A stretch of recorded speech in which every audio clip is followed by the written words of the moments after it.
नमस्कार मित्रों, स्वागत है आपका हमारे चैनल नॉलेज इज करेंसी में। तो दोस्तों, आज की इस वीडियो में हम पढ़ेंगे कक्षा 10वीं का 7वां पाठ जन्मभूमि, जिसे लिखा है सुमित्रा नंदन पंत जी ने, जिनका जन्म सन 1900 में हुआ था और निधन सन 1977 में। तो आइए जन्मभूमि पाठ शुरू करते हैं। जननी जन्मभूमि प्रिय अपनी, जो स्वर्गादीप चीर गरिमई। जननी, हमें जो जन्म देने वाली हमारी जन्मभूमि है, ये जो हमारी धरती है, यह हमें स्वर्गादीप स्वर्ग से भी अच्छी लगती है। गरिमई, स्वर्ग से भी महान, स्वर्ग से भी महान लगती है। जिसका गौरव भाल हिमाचल, जिसका गौरव था, जिसका मुख जो हिमाचल है, जो इसका हिमालय है, यही इसका गौरव है। स्वर्गधरा हस्ती चिर श्यामल, स्वर्गधरा स्वर्णधरा, स्वर्णधरा हस्ती चिर श्यामल। ये जो सोने की धरा है, सोने का जो ये धरती है, सोने की चिड़िया हम अपने देश को कहते भी थे, तो ये जो सोने से हमारी धरती है, ये कैसी है? चिर श्यामल, चिर अर्थात लंबा और श्यामल मतलब श्याम रंग का। ऐसा हमारी जो धरती है किसी श्याम रंग की बहुत ही बड़ी सी धरती है, जो क्या करती है? हमें सोना देती है, सोने की धरती है। ये जो हमारी धरती है सोने की धरती है। ज्योति ग्रथित गंगा यमुना जल, ज्योति अर्थात जो गुंथा हुआ है, गंगा यमुना अर्थात ऐसे बहुत सारी नदियां हैं जो क्या है एक दूसरे से मिली हुई हैं। तो इस धरती में, इस भारत में, ये जन्म हमारी जो जन्मभूमि है, इसमें गंगा यमुना जैसी नदियाँ गुथी हुई हैं। ऐसा मतलब इस नदियों को इसमें मिलाया गया है। वह जन जन के हृदय में बसी, और ये जो नदियां हैं और ये जो पूरा देश है, ये हमारे सभी के हृदय में बसा हुआ है। तो यहाँ पे हमने देखा कि ये जो धरती है, ये हमारी जन्मभूमि है, हमें स्वर्ग से भी ज़्यादा महान लगती है। यहाँ इसका सिर जो है हिमालय है, बहुत ही ये हमारा गौरव है। और इसका रंग जो है वो श्याम रंग का है, जो सोना देती है। और ये जो धरती है, यहाँ पे गंगा यमुना जैसी नदियाँ क्या हैं, इससे जुड़ी हुई हैं। और इस धरती में, ये धरती हर जन जन को हृदय में बसी हुई है। आगे देखते हैं। जिस राम लक्ष्मण और सीता बना गए पद धूलि पुनीता, जिसे राम लक्ष्मण और सीता, राम लक्ष्मण सीता रामायण आपने देखी होगी, जानते होंगे, चिंते होंगे सबको। राम लक्ष्मण और सीता बनाए गए पद धूलि, और इसे पुनीता अर्थात इसे पवित्र बना गए अपने पद की धूलि से, अपने पैरों की धूल से उन्होंने इस धरती को, इस धरा को पवित्र बना दिया है। जहाँ कृष्ण ने गाई गीता, महाभारत देखा होगा आपने, उसमें से कृष्ण जी ने जो गीता का संदेश दिया है, यह गीता पूरे मतलब एक लोगों को एकदम पूरा परिवर्तित कर देता है। ऐसी जहाँ पे गीता गाई गई है, भजन अमर प्राणों में। और कृष्ण भगवान का जो बंसी बजाते थे, वह तो अभी सभी के मन को मोह लेता था। तो अमर प्राणों में जो ऐसे लोग हैं, उनके प्राणों में मतलब क्या है, उनके चेतना को बंसी से श्री कृष्ण ने ऐसा संगीत दिया, ऐसी बंसी बजाई है, जिससे उनके प्राण कैसे हो गए? अमर हो गए हैं। जिन्होंने वो सुन लिया, उसके जीवन धन्य हो गया है। तो यहाँ पे हमने देखा कि जहाँ राम लक्ष्मण सीता ने अपने चरणों से इस धरती माता को पवित्र कर दिया है, और कृष्ण जी ने यहाँ पे गीता गाई है अपने, और यहाँ पे अपनी बंसी भी बजाई है। आगे देखते हैं। सावित्री राधा सी नारी, उतरी आभा देही प्यारी। अब सावित्री, सती सावित्री, आपने सावित्री का नाम सुना होगा।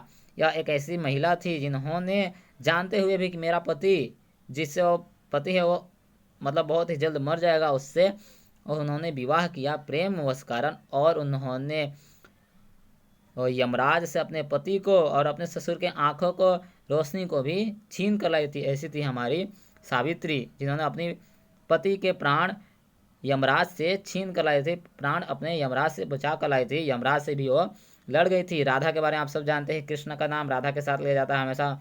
तो प्रेम में राधा कृष्ण का जो प्रेम है वो अमर है, अनंत है, जिसकी कोई सीमा नहीं है। तो ऐसी राधा हमारे धरती पर आई। उतरी आभा दही, उतरी यहाँ पर आई, धरती पर आई। आभा दही, आभा का मतलब होता है, आभा अर्थात प्रकाश, जैसे तेज। तो आभा दही ऐसे तेज देह वाली, ऐसे प्रकाश से भरपूर, एकदम देवी का रूप, इतनी प्यारी स्त्रियां हमारे देश में आई हैं। शीला बनी तापस सुकुमारी, शीला बनी तापस सुकुमारी, जो तपस्वी की जो सुकुमारी थी और शीला बनी। तो यहाँ पे हम अहिल्या क्या बात कर रहे हैं, जिन्होंने रामायण देखी होगी वो समझ सकते हैं कि जो अहिल्या थी, उन्होंने गौतम ऋषि की पत्नी अहिल्या, जिन्हें गौतम ऋषि ने श्राप दे दिया था कि वह शीला बन जाए, पत्थर बन जाए। तो शीला बनी तापस कुमारी मतलब वह पवित्र थी, इसीलिए वह शीला बनी रही। और श्री राम जी ने उनकी पवित्रता को मतलब देखा और उन्होंने, श्री राम ने अपने पहले से अहिल्या को पत्थर से फिर से अहिल्या का रूप दिया।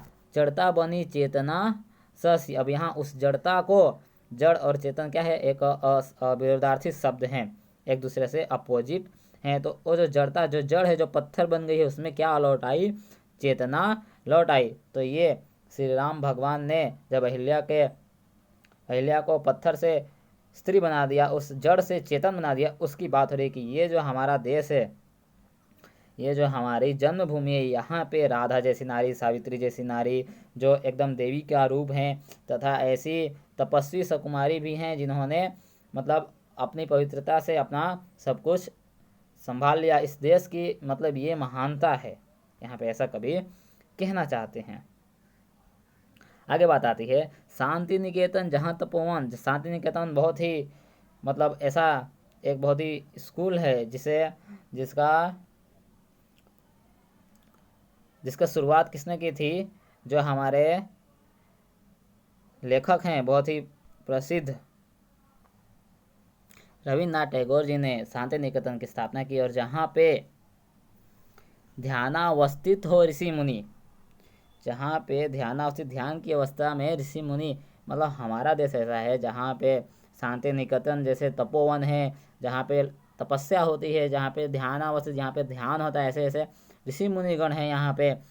चित्त नभ में करते विचरण, चित्त अर्थात ज्ञान, आकाश में, नभ अर्थात आकाश में करते विचरण, जहाँ सत्य की किरणें बसती, और जहाँ पे पूरे आकाश में विचरण करके सत्य की खोज की जाती है, सत्य की किरणें यहाँ पे बसती है, और सत्य की खोज करने वाले ऐसे बड़े ऋषि मुनि हैं, ऐसा हमारा देश है।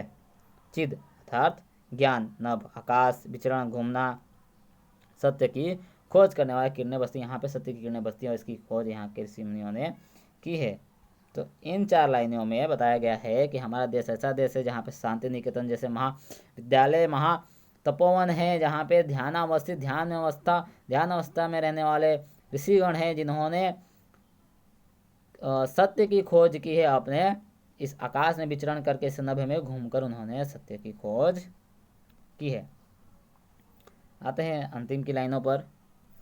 आज युद्ध जर्जर जगजीवन, पुनः करेगा मंत्रोच्चारण। आज ये जो जगजीवन है, जो संसार के जीवन है, ये कैसा है, युद्ध जर्जर, मतलब युद्ध ही युद्ध, चारों तरफ युद्ध ही हो रहे हैं। पूरा जीवन में सब यहाँ वहाँ लड़ाइयाँ चल रही, युद्ध, महायुद्ध, वर्ल्ड वार चालू हो गया है, ऐसी समस्या आ गई है। पुनः करेगा मंत्रोच्चारण, पुनः मंत्र उच्चारण करके ये जो हमारा देश है शांति का प्रचार लाएगा, शांति लाएगा, पुनः उच्चारण, मंत्र उच्चारण करेगा, और फिर से एक शांति आएगी। वह वसुदेव बना कुटुंबकम, जहाँ पर संपूर्ण संसार एक परिवार के रूप में फिर